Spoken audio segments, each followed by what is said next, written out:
school, na-hire lang ako ngayong July. And then up to now, ina-handle namin dito is mga SPED students.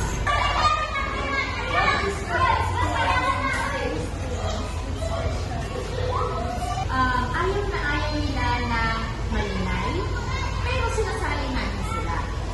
Kasi kailangan na, di ba, ma-overcome nila kung ano yung fear nila.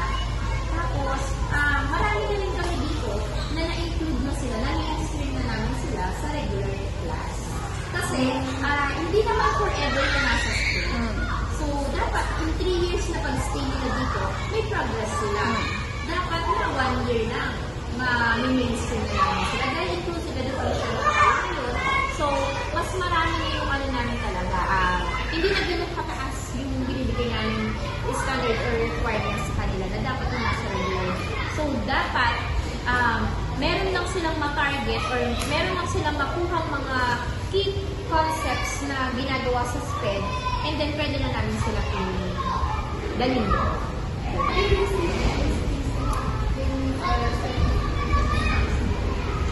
In inclusive education, yes, kasi last month, nag-seminar kami dito about inclusive education. Doon, tinuro sa amin kung, syempre as an educator, kung paano yung paggamit ng LIS, itatag mo yung mga students mo na kapag nasa regular classroom ka, makikita mo doon kung sino yung mga SPED, yung may manifestation, kung sino yung mga wala, di ba? So, tinuro sa amin yun. Yun yung training na as SPED coordinator, use about sa inclusive education. Yun. Meron. What strategies or accommodations do you use to support Strategies? Mostly kasi talaga pinapagamit talaga namin. Yung mga actually more on visual sila. So, gagamit kami ng mga, visuals, TV, gano'n.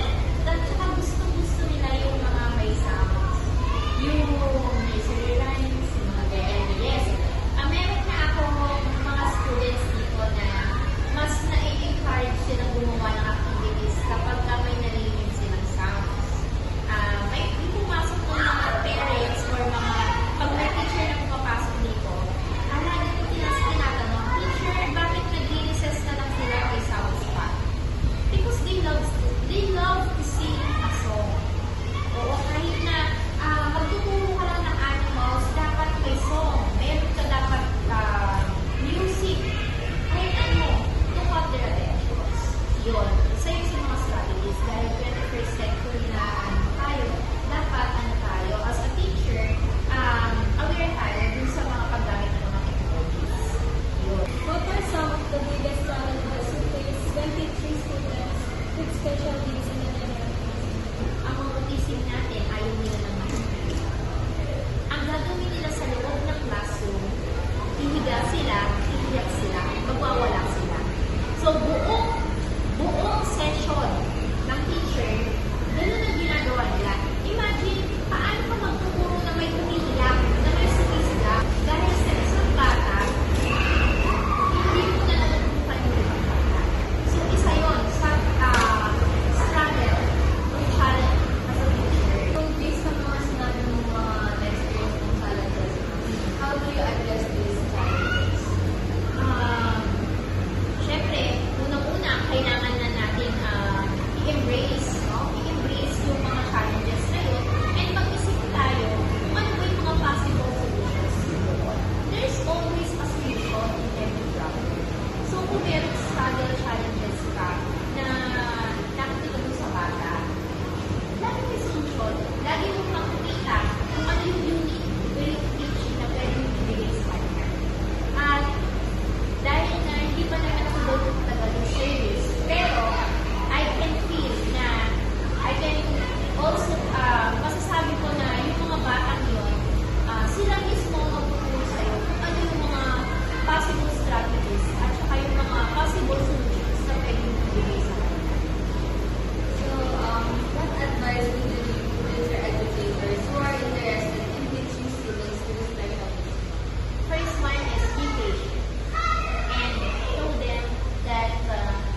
Fatima, bago